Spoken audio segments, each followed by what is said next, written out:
Paper 100, Religion in Human Experience. The experience of dynamic religious living transforms the mediocre individual into a personality of idealistic power. Religion ministers to the progress of all through fostering the progress of each individual, and the progress of each is augmented through the achievement of all. Spiritual growth is mutually stimulated by intimate association with other religionists. Love supplies the soil for religious growth, an objective lure in the place of subjective gratification, yet it yields the supreme subjective satisfaction, and religion ennobles the commonplace drudgery of daily living. Religious growth. While religion produces growth of meanings and enhancement of values, evil always results when purely personal evaluations are elevated to the levels of absolutes. A child evaluates experience in accordance with the content of pleasure. Maturity is proportional to the substitution of higher meanings for personal pleasure, even loyalties to the highest concepts of diversified life situations and cosmic relations. Some persons are too busy to grow and are therefore in grave danger of spiritual fixation. Provision must be made for growth of meanings at differing ages, in successive cultures, and in the passing stages of advancing civilization. The chief inhibitors of growth are prejudice and ignorance. Give every developing child a chance to grow his own religious experience. Do not force a ready-made adult experience upon him. Remember, year-by-year progress through an established educational regime does not necessarily mean intellectual progress, much less spiritual growth. Enlargement of vocabulary does not signify development of character. Growth is not truly indicated by mere products, but rather by progress. Real educational growth is indicated by enhancement of ideals, increased appreciation of values, new meanings of values, and augmented loyalty to supreme values. Children are permanently impressed only by the loyalties of their adult associates. Precept, or even example, is not lastingly influential. Loyal persons are growing persons, and growth is an impressive and inspiring reality. Live loyally today, grow, and tomorrow will attend to itself. The quickest way for a tadpole to become a frog is to live loyally each moment as a tadpole. The soil essential for religious growth presupposes a progressive life of self-realization, the coordination of natural propensities, the exercise of curiosity, and the enjoyment of reasonable adventure, the experiencing of feelings of satisfaction, the functioning of the fear stimulus of attention and awareness, the wonder lure, and a normal consciousness of smallness, humility. Growth is also predicated on the discovery of selfhood, accompanied by self-criticism. Conscience. For conscience is really the criticism of oneself by one's own value habits, personal ideals. Religious experience is markedly influenced by physical health, inherited temperament, and social environment. But these temporal conditions do not inhibit inner spiritual progress by a soul dedicated to the doing of the will of the Father in heaven. There are present in all normal mortals certain innate drives toward growth and self-realization, which function if they are not specifically inhibited. The certain technique of fostering this constitutive endowment of the potential of spiritual growth is to maintain an attitude of wholehearted devotion to supreme values. Religion cannot be bestowed, received, loaned, learned, or lost. It is a personal experience which grows proportionally to the growing quest for final values. Cosmic growth thus attends on the accumulation of meanings and the ever-expanding elevation of values. But nobility itself is always an unconscious growth. Religious habits of thinking and acting are contributory to the economy of spiritual growth. One can develop religious predispositions toward favorable reaction to spiritual stimuli, a sort of conditioned spiritual reflex. Habits which favor religious growth embrace cultivated sensitivity to divine values, recognition of religious living in others, reflective meditation on cosmic meanings, worshipful problem-solving, sharing one's spiritual life with one's fellows, avoidance of selfishness, refusal to presume on divine mercy, living as in the presence of God. The factors of religious growth may be intentional, but the growth itself is unvaryingly unconscious. The unconscious nature of religious growth does not, however, signify that it is an activity functioning in the supposed subconscious realms of human intellect. Rather does it signify creative activities in the superconscious levels of mortal mind. The experience of the realization of the reality of unconscious religious growth is the one positive proof of the functional existence of the superconsciousness. Spiritual growth. Spiritual development depends, first, on the maintenance of a living spiritual connection with true spiritual forces, and second, on the continuous bearing of spiritual fruit, yielding the ministry to one's fellows of that which has been received from one's spiritual benefactors. Spiritual progress is predicated on intellectual recognition of spiritual poverty, coupled with the self-consciousness of perfection hunger, the desire to know God and be like Him, the wholehearted purpose to do the will of the Father in heaven. Spiritual growth is first an awakening to needs, next a discernment of meanings, and then a discovery of values. The evidence of true spiritual development consists in the exhibition of a human personality motivated by love, activated by unselfish ministry, and dominated by the wholehearted worship of the perfection ideals of divinity. And this entire experience constitutes the reality of religion as contrasted with mere theological beliefs. Religion can progress to that level of experience whereon it becomes an enlightened and wise technique of spiritual reaction to the universe. Such a glorified religion can function on 3 levels of human personality: the intellectual, the morantual, and the spiritual, upon the mind in the evolving soul and with the indwelling spirit. Spirituality becomes at once the indicator of one's nearness to God and the measure of one's usefulness to fellow beings. Spirituality enhances the ability to discover beauty in things, recognize truth in meanings, and discover goodness in values. Spiritual development is determined by capacity, therefore, and is directly proportional to the elimination of the selfish qualities of love. Actual spiritual status is the measure of deity attainment, adjuster attunement. The achievement of finality of spirituality is equivalent to the attainment of the maximum of reality, the maximum of godlikeness. Eternal life is the endless quest for infinite values. The goal of human self-realization should be spiritual, not material. The only realities worth striving for are divine, spiritual, and eternal. Mortal man is entitled to the enjoyment of physical pleasures and to the satisfaction of human affections. He is benefited by loyalty to human associations and temporal institutions, but these are not the eternal foundations upon which to build the immortal personality, which must transcend space, vanquish time, and achieve the eternal destiny of divine perfection and finaliter service. Jesus portrayed the profound surety of the God-knowing mortal when he said, "To a God-knowing kingdom believer, what does it matter if all things earthly crash? Temporal securities are vulnerable, but spiritual sureties are impregnable. When the flood tides of human adversity, selfishness, cruelty, hate, malice, and jealousy beat about the mortal soul, you may rest in the assurance that there is one inner bastion, the citadel of the spirit, which is absolutely unassailable. At least this is true of every human being who has dedicated the keeping of his soul to the indwelling spirit of the eternal God." After such spiritual attainment, whether secured by gradual growth or specific crisis, there occurs a new orientation of personality as well as the development of a new standard of values. Such spirit-born individuals are so remotivated in life that they can calmly stand by while their fondest ambitions perish and their keenest hopes crash. They positively know that such catastrophes are but the redirecting cataclysms which wreck one's temporal creations, preliminary to the rearing of the more noble and enduring realities of a new and more sublime level of universe attainment.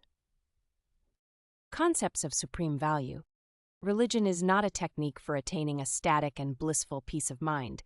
It is an impulse for organizing the soul for dynamic service.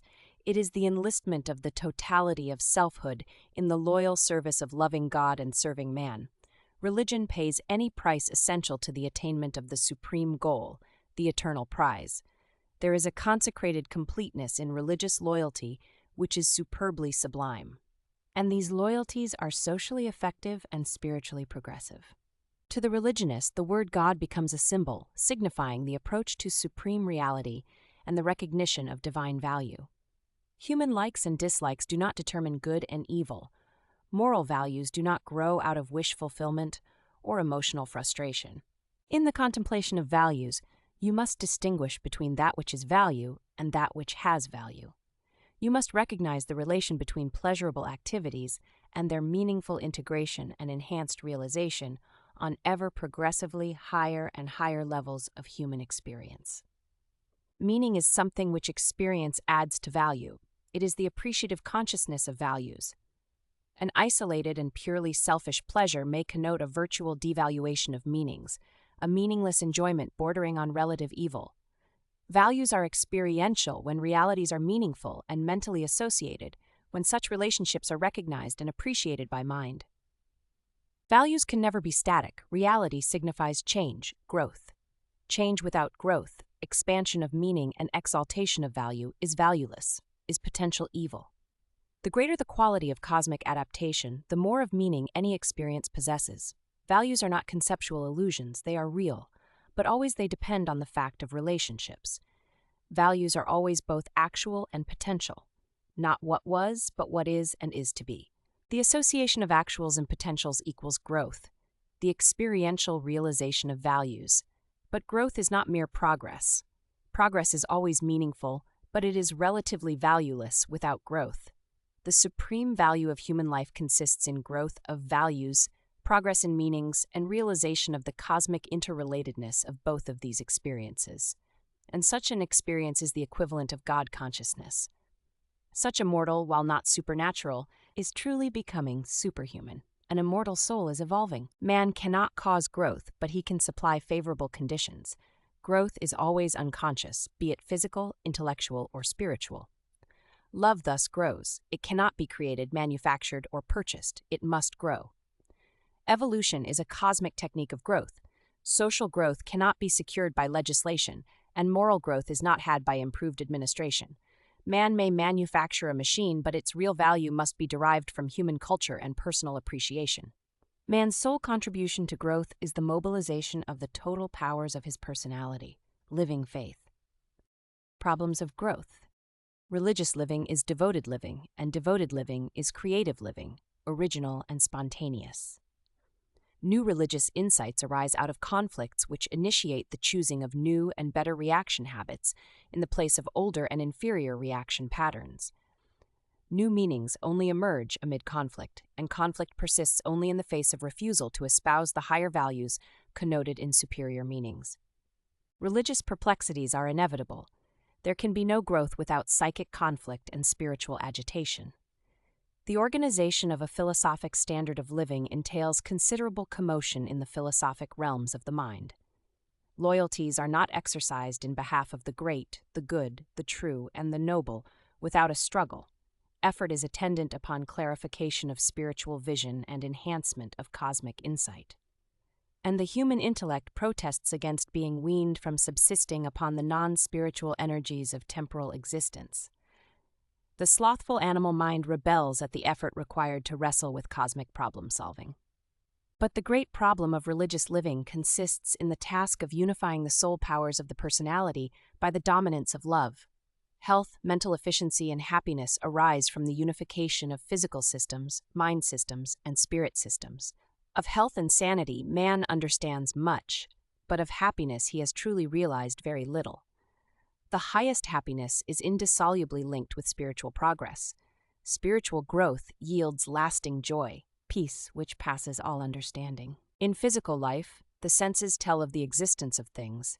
Mind discovers the reality of meanings. But the spiritual experience reveals to the individual the true values of life. These high levels of human living are attained in the supreme love of God and in the unselfish love of man. If you love your fellow men, you must have discovered their values. Jesus loved men so much because he placed such a high value upon them. You can best discover values in your associates by discovering their motivation. If someone irritates you, causes feelings of resentment, you should sympathetically seek to discern his viewpoint, his reasons for such objectionable conduct. If once you understand your neighbor, you will become tolerant, and this tolerance will grow into friendship and ripen into love. In the mind's eye, conjure up a picture of one of your primitive ancestors of cave-dwelling times, a short, misshapen, filthy, snarling hulk of a man standing, legs spread, club upraised, breathing hate and animosity as he looks fiercely just ahead. Such a picture hardly depicts the divine dignity of man. But allow us to enlarge the picture. In front of this animated human crouches a saber-toothed tiger, Behind him, a woman and two children. Immediately you recognize that such a picture stands for the beginnings of much that is fine and noble in the human race, but the man is the same in both pictures. Only in the second sketch you are favored with a widened horizon. You therein discern the motivation of this evolving mortal. His attitude becomes praiseworthy because you understand him. If you could only fathom the motives of your associates, how much better you would understand them. If you could only know your fellows, you would eventually fall in love with them. You cannot truly love your fellows by a mere act of the will. Love is only born of thoroughgoing understanding of your neighbor's motives and sentiments. It is not so important to love all men today, as it is that each day you learn to love one more human being. If each day or each week you achieve an understanding of one more of your fellows, and if this is the limit of your ability, then you are certainly socializing and truly spiritualizing your personality. Love is infectious, and when human devotion is intelligent and wise, love is more catching than hate. But only genuine and unselfish love is truly contagious.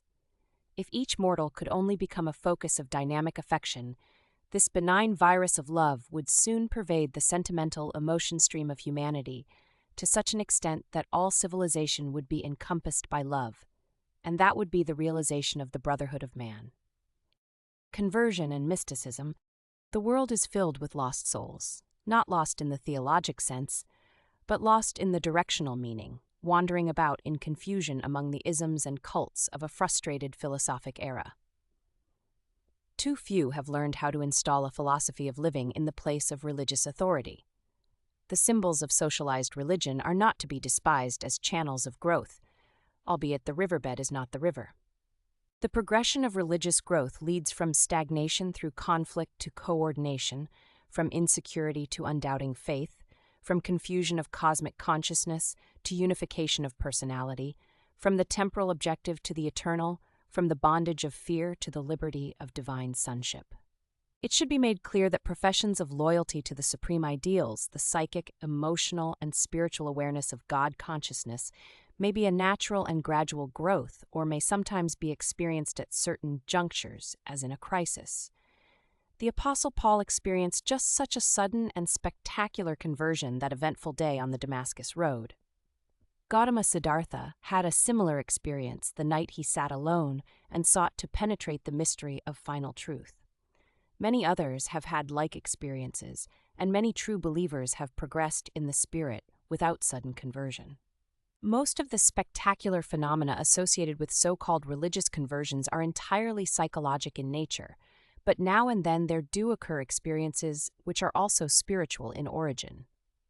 When the mental mobilization is absolutely total on any level of the psychic upreach towards spirit attainment, when there exists perfection of the human motivation of loyalties to the divine idea, then there very often occurs a sudden downgrasp of the indwelling spirit to synchronize with the concentrated and consecrated purpose of the superconscious mind of the believing mortal.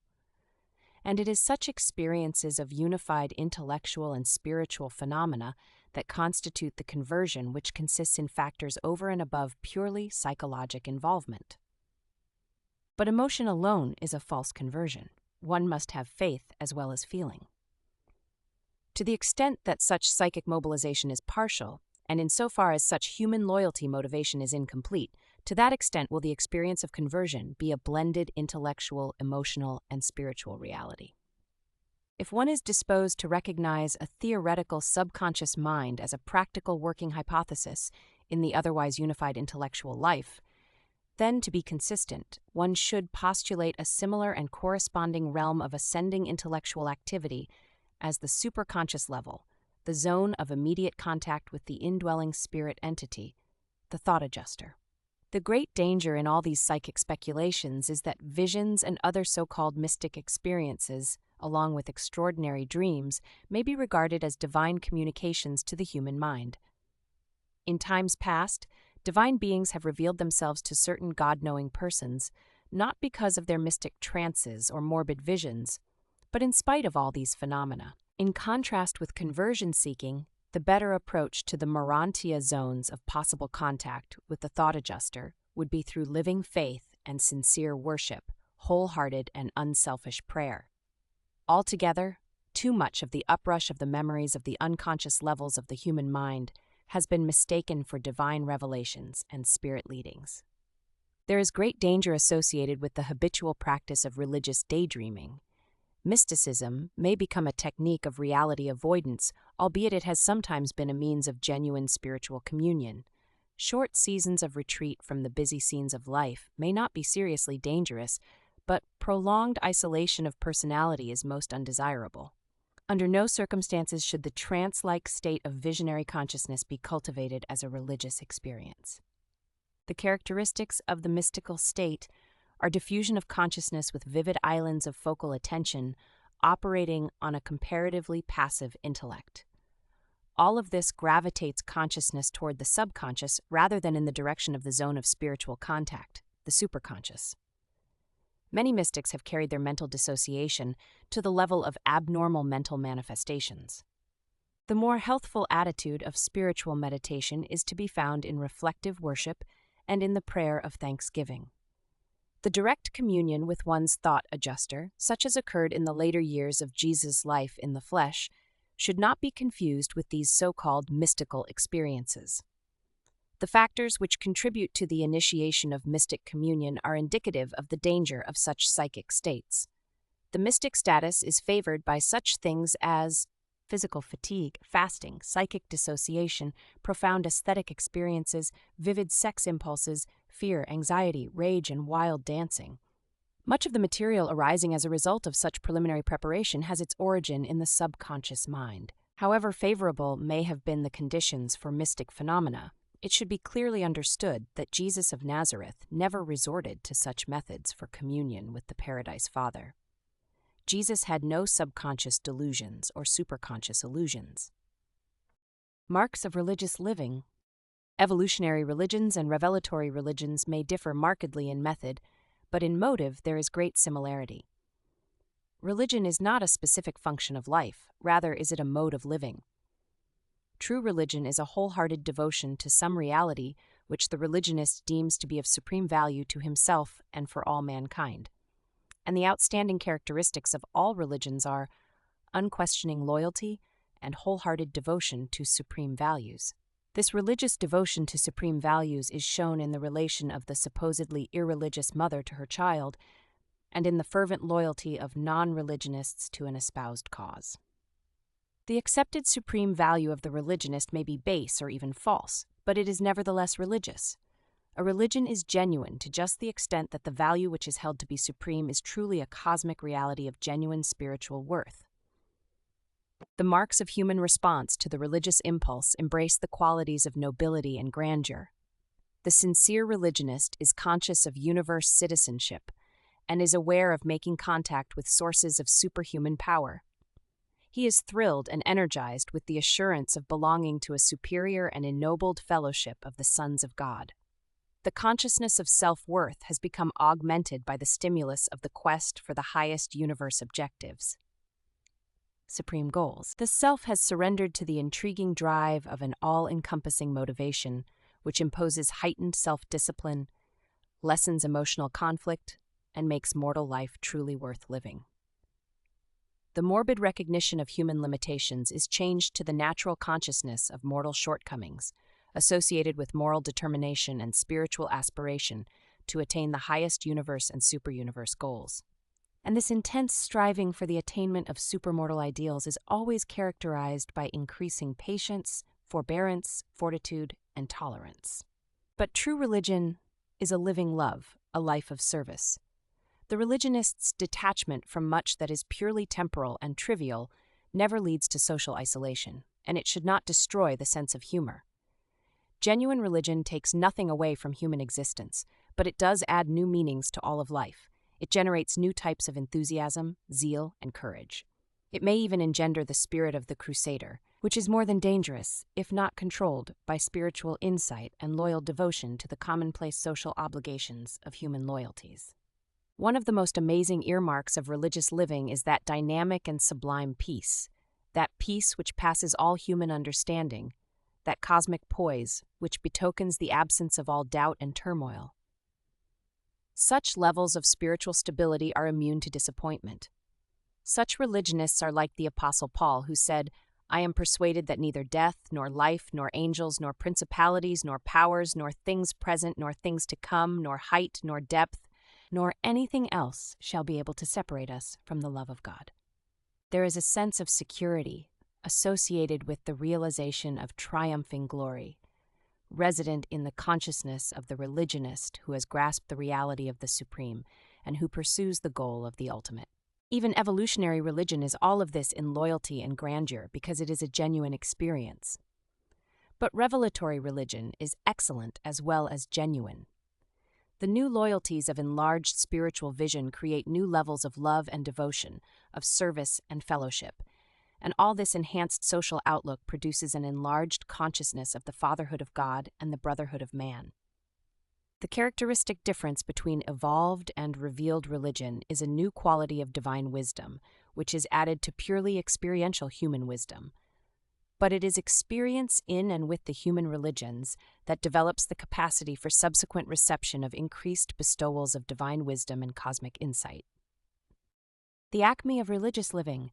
Although the average mortal of Urantia cannot hope to attain the high perfection of character which Jesus of Nazareth acquired while sojourning in the flesh, it is altogether possible for every mortal believer to develop a strong and unified personality along the perfected lines of the Jesus personality.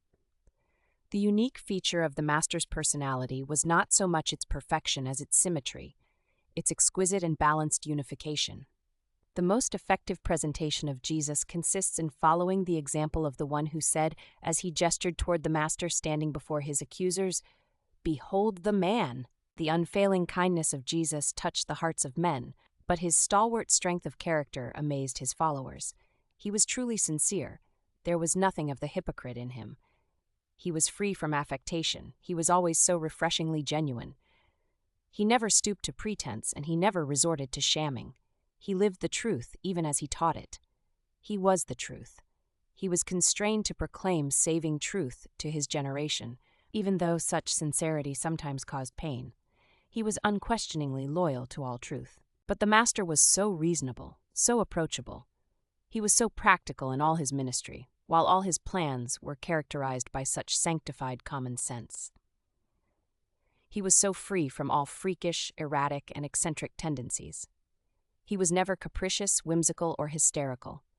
In all his teaching and in everything he did, there was always an exquisite discrimination associated with an extraordinary sense of propriety. The Son of Man was always a well-poised personality. Even his enemies maintained a wholesome respect for him. They even feared his presence. Jesus was unafraid. He was surcharged with divine enthusiasm, but he never became fanatical. He was emotionally active, but never flighty. He was imaginative, but always practical. He frankly faced the realities of life, but he was never dull or prosaic. He was courageous, but never reckless, prudent, but never cowardly. He was sympathetic, but not sentimental, unique, but not eccentric. He was pious, but not sanctimonious, and he was so well poised because he was so perfectly unified. Jesus' originality was unstifled. He was not bound by tradition or handicapped by enslavement to narrow conventionality. He spoke with undoubted confidence and taught with absolute authority. But his superb originality did not cause him to overlook the gems of truth in the teachings of his predecessors and contemporaries. And the most original of his teachings was the emphasis of love and mercy in the place of fear and sacrifice. Jesus was very broad in his outlook. He exhorted his followers to preach the gospel to all peoples. He was free from all narrow-mindedness. His sympathetic heart embraced all mankind, even a universe. Always his invitation was, "Whosoever will, let him come." Of Jesus it was truly said, he trusted God. As a man among men, he most sublimely trusted the Father in heaven. He trusted his Father as a little child trusts his earthly parent. His faith was perfect, but never presumptuous. No matter how cruel nature might appear to be, or how indifferent to man's welfare on earth, Jesus never faltered in his faith. He was immune to disappointment and impervious to persecution. He was untouched by apparent failure. He loved men as brothers, at the same time recognizing how they differed in innate endowments and acquired qualities. He went about doing good. Jesus was an unusually cheerful person. But he was not a blind and unreasoning optimist. His constant word of exhortation was, "Be of good cheer." He could maintain this confident attitude because of his unswerving trust in God and his unshakable confidence in man. He was always touchingly considerate of all men because he loved them and believed in them. Still, he was always true to his convictions and magnificently firm in his devotion to the doing of his Father's will. The Master was always generous. He never grew weary of saying, "It is more blessed to give than to receive." Said he, "Freely you have received, freely give." And yet, with all of his unbounded generosity, he was never wasteful or extravagant. He taught that you must believe to receive salvation. For every one who seeks shall receive. He was candid, but always kind. Said he, "If it were not so, I would have told you." He was frank, but always friendly. He was outspoken in his love for the sinner and in his hatred for sin. But throughout all this amazing frankness, he was unerringly fair. Jesus was consistently cheerful, notwithstanding he sometimes drank deeply of the cup of human sorrow.